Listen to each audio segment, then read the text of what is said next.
Thanks for picking me up like that. I'm absolutely soaked.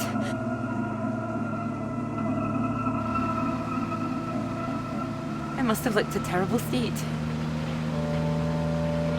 You must be freezing. Don't know what happened. The bus just didn't turn up.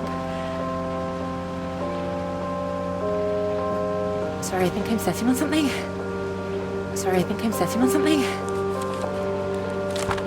Sorry, it's your papers. Oh, I haven't got them all wet. Oh, don't worry about it. So this is your grand tome about the clouds. Would you mind if I take a look? Of course. I mean, if you can understand them. Excuse me? I'm sorry, my goodness. What? Do you have a right to be here? You know, I have earned my place. What are you talking about? Maybe this is a bad idea. I don't want to read them anyway if you don't think I can understand them. No. I meant they're probably illegible. I meant you might not be able to read them. That's all. Oh, sorry. Just, I get that kind of thing a lot. I'm a bit sensitive. Crosswise. I thought you morphed into my old professor there. My office. See me. Anyway, sorry. As I said, don't worry. Take a look if you like. Oh, thank you. I can see you're an excellent note-taker. Well, the rest is probably classified. Top secret. Top secret. Like yours is too, I've heard. Stop it. You haven't started it, I know. I will. I haven't had 3 years.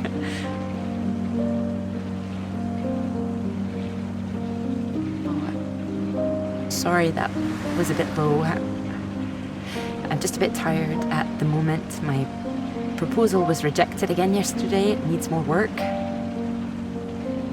But things are going well, aren't they? You'll find your subject. I'm starting to wonder if I'll ever find it. My friend Molly's nearly finished hers, and here I am, not even at the starting line. Well, that makes 2 of us. Thanks, Doctor. I'll just put you safe down here.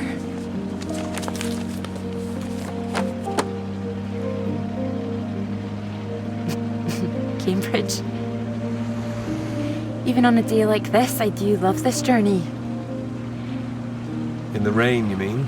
Yes. Well, I'm enjoying it too. Picking you up in this mighty steed. Oh, yes. Who needs a big bus when you can have a car like this? Your presence tells me this is obviously better for picking up lady. Oh, well, you can just about fit one in if that's what you mean. Anyway, this bus will do just fine. Thanks again for getting me out of the rain like that. It was... Extremely kind of me. No, it was an inconvenience. It won't happen again.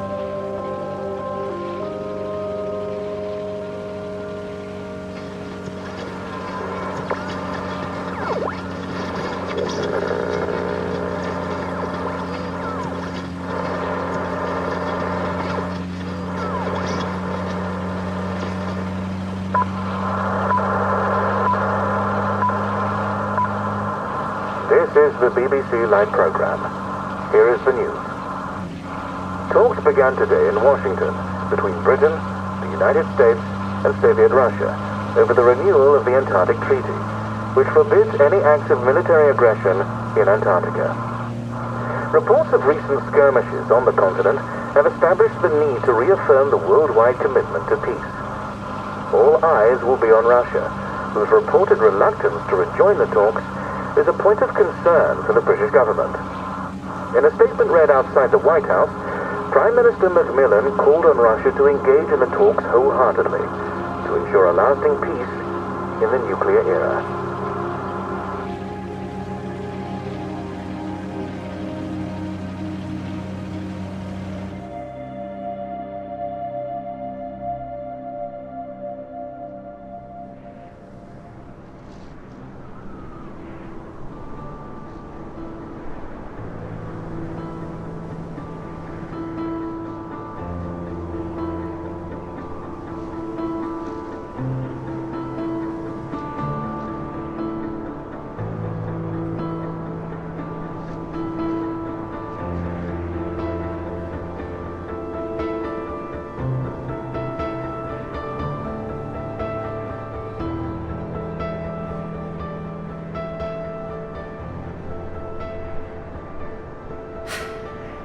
bus.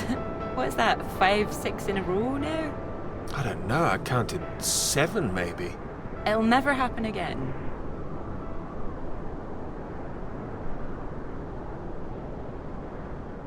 Oh, wait. Oh, look, there's Molly. Why? I haven't seen her in ages. Can you just pull over and we can say hello?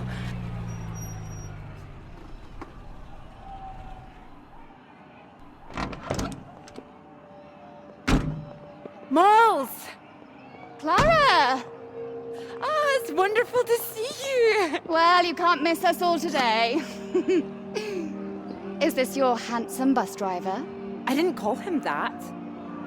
Molly, this is Peter. Peter, this is Molly. I've heard. Heard what? You'll be joining us, I hope. Joining you here outside. On the big march? From Aldermaston, the atomic weapons factory. This time we're all going to start there, then march on London. Straight to Parliament. Tens of thousands of us. They'll have to listen to us this time. 4 days walk, isn't that right? Oh, that's a long walk. Worth it to save the world, don't you think? It's a waste of time, isn't it? If this is a waste of time, I'd like to know what really was worth someone's time. Oh, sorry, Peter, Molly is a lecturer at the college too, when she's not showing me the ropes or working on her opus. Oh, that's all done now. The paper's published. Oh, that's wonderful. Good riddance, too. I couldn't bear having it hanging over me any longer. Congratulations. Well done. Thank you. I can focus on this for a while. Much more important. Do you think this will make a difference? It jolly well has to, don't you think? Considering what's at stake, we're all under threat. I would have thought as a man of science you'd know all about it. Clara mentioned you'd been studying radiation carried by the clouds. Seems Clara's told you all my secrets. Oh, I didn't know it was an official secret. No, it's not. It's not. It's fine. The radiation is what's terrifying. One hydrogen bomb could kill 1 million people in an instant. But then the radiation spreads and could kill millions more. Slowly this time. The British government is building more bombs when they should be doing the opposite. Disarming. Setting an example to the world. Wouldn't that let our guard down? Isn't that what the Soviets want? We're not naive, you know. We want the three sides to stop entrenching themselves. All this posturing of theirs can only end one way. It's got to be unilateral nuclear disarmament. Otherwise, every day we are one step closer to the end. No, they'll work out a way. And what if they don't? Right, I've got a lecture to give. Peter, would you mind if I had a lift for the last mile? Your bus driver awaits, madam. It was good to meet you, Peter. Good to meet you too. You're coming on the march, aren't you, Clara? I wouldn't miss it for anything. And you, Peter?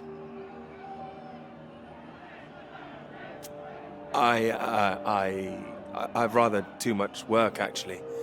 Don't think I'll get away. Shame. Well, in the meantime, I'm sure Clara will take very good. I'll be sure to take care of her too. I can see you already are. Good grief, we'll be going now. You go and get your bus, Clara. Ding ding!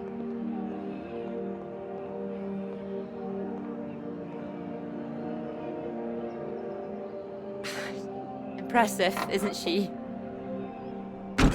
She's louder than everyone, I'll give her that.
know what I'm gonna say. I've got a pretty good idea. You need to get out more. I will, I promise. Good to hear, old chap, but we've heard it before. I have to say, I've never really understood it. Here you are writing about clouds, and yet you never see the sky. What do you know? I've got a lot of writing to be getting on with, Joe, so if you could... Well, let's see some of these words then, shall we? Come on. Man or a mouse? It's always top secret, is it? You can trust me.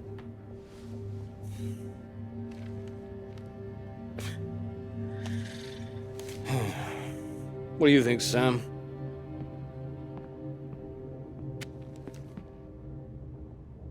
I'm sure some of it is very good. Here. I really have got a lot of work to do. It would seem so. Don't worry, old chap.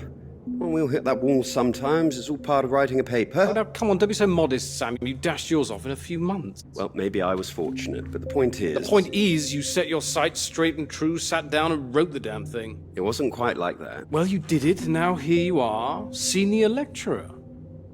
Which makes two of us. Did Joseph not mention he got a promotion too? It does tend to slip his mind for a few seconds occasionally. Well, you know what could be open to him if he gets this right and gets promotion? His own department. Eventually. Professorship.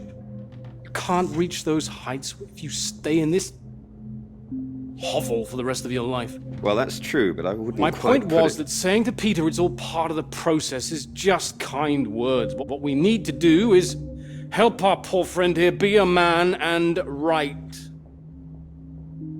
All right, maybe I could use a little help here and there, but I don't need any pity. Oh, it's not pity. We believe in you. We just don't want to come back and have the same conversation. Just don't start again. That would be a disaster, wouldn't it, Sam? I think he's right, Peter.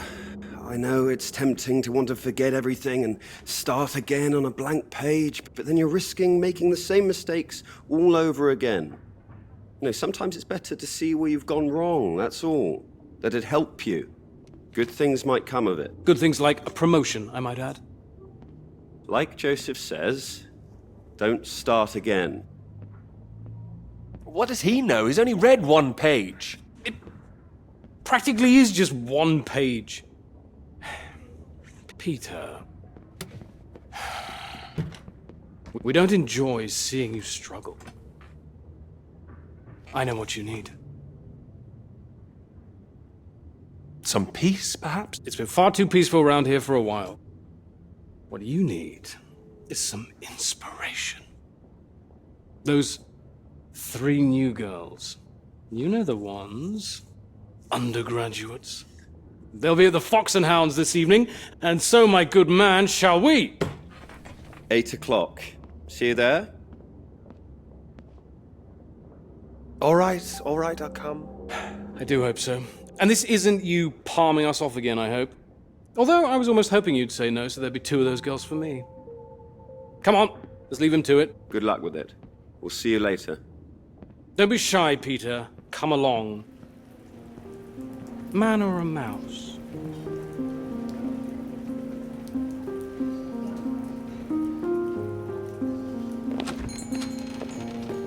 Oh, there you are. 7 o'clock, I thought you said. Oh, fashionably late.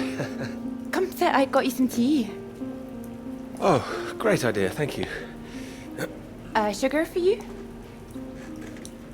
1, please. Okay.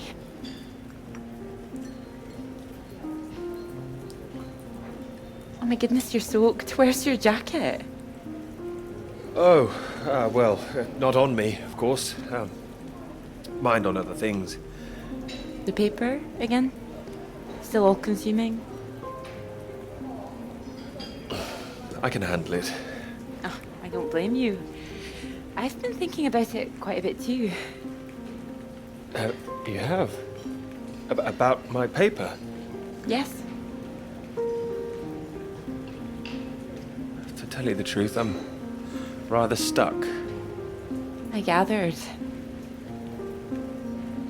Could you finish it for me, do you think? I thought you could handle it. I can. Well, it's a beautiful idea. I think that's why it stuck with me. I know. It could be something great. It could. It would be like having a superpower, being able to predict the paths of the clouds. And next step, control the weather. You could be Cloud Man. Doesn't have quite the ring of Superman. Well, you could predict when it's going to rain, at least.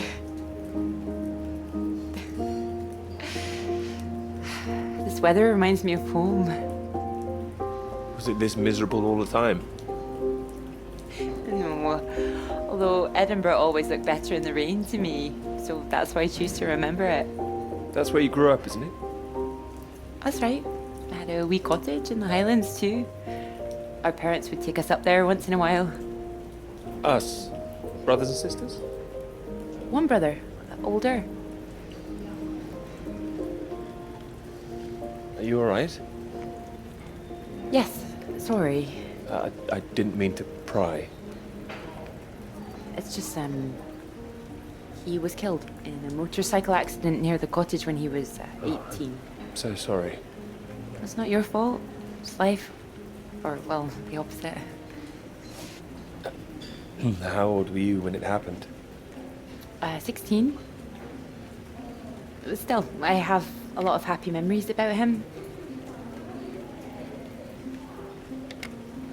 At the cottage, he always used to get up early, go out into the forest, bring back armloads of wood for the fire. It was sweet, really. The house was already warm for us. I like the sound of doing that. I could do that. Grab an axe, go out each morning, chop wood.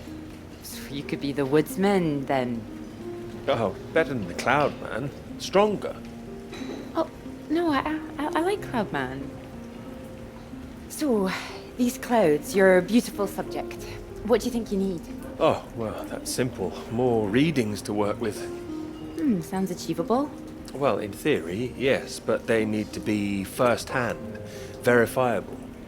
All right. I take it all has to be taken somewhere where the readings aren't affected by other factors. Sounds like you've got it as much as I have. Maybe. The thing is, it needs to be somewhere very remote, and I need to be there for a while, you see, to get enough readings. That makes sense. And I suppose the university budget doesn't exactly allow you to travel the world. Maybe. What? Well, that cottage I mentioned, it's in the middle of nowhere, a highest place for miles around. And now would be the time to go with summer coming up. All summer free? Well, I'd have to check with my father, but it's remote. It's just a little place in the woods with a log fire and not much else. But if that's what you're looking for... I am. That's just the kind of place I've been searching for. Promise me you're serious about this? Oh, I promise you that. Promise me that. Anyway, no more past tense. No more past tense, eh? Sorry, I didn't know how I felt about the cottage until I started talking about it. I shouldn't have said anything. We don't have to go. Thanks for understanding. But still, it sounds perfect for the work. I think I'd be able to find somewhere else, you know. I must be able to. It's just... I don't know what my father would say about me bringing an unmarried man up there. You're worried about what your father might think? No, not that. It's just not exactly modern. Not exactly ringing the changes like Moll's. Doubt her father even knows what she's up to. You should have seen Moll's on that march, striding forward in front. Shame he didn't come. Quite the force of nature. Do you think the bus would make it there? The bus? That would cost a fortune. Not that bus, silly. You know, your bus. Ding ding. Oh, the mighty steed, of course. Well, the roads are pretty rough. Would it cope with it?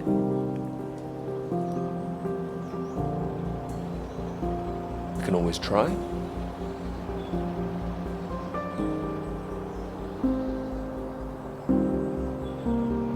Careful.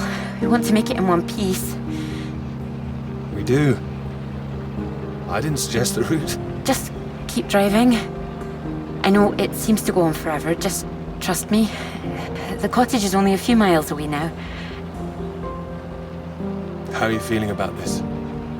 Oh, I'm fine. Okay, a bit strange to be honest. Like I'm about to step back in time. I haven't been here in so long. I'm a bit nervous. I don't know. I don't quite know if things will feel different coming back. I hope you like it. Oh, I'm sure I will.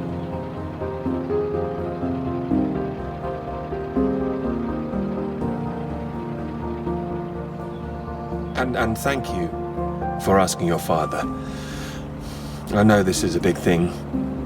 Well, I told him I was taking a friend. I didn't mention you were a man. Oh, do you think he'd disapprove? Not exactly, no. Well, he is very old-fashioned, but... Well, thank you for coming along. Well, inviting me and coming along. Oh, no. I mean, without me, how'd you find it for a start? I couldn't rightly let you run away all by yourself. So you're running away with me? Stop it. This is purely professional, isn't it? We could run away. Ditch the paper. Live in the woods. You are being presumptuous, aren't you? No, I'm here to help. You'll need help with the equipment and recording all the data, all that. I couldn't leave you stranded up here in the middle of nowhere. I'd build us a shelter, be the man of the woods.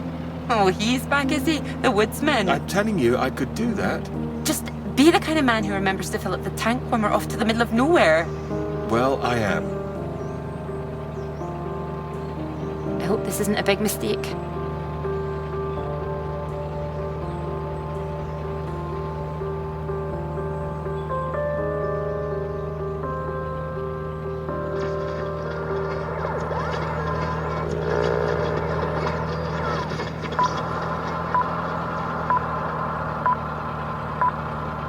This is the BBC. Here is the news. The talks in Washington over the renewal of the Antarctic Treaty were in deadlock last night, with Soviet Russia threatening to walk out of discussions early.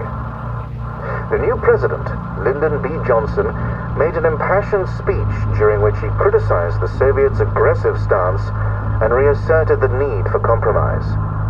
The president described the Russians as playing a lethal hand, and asserted that continuing to do so would risk leading the world into war.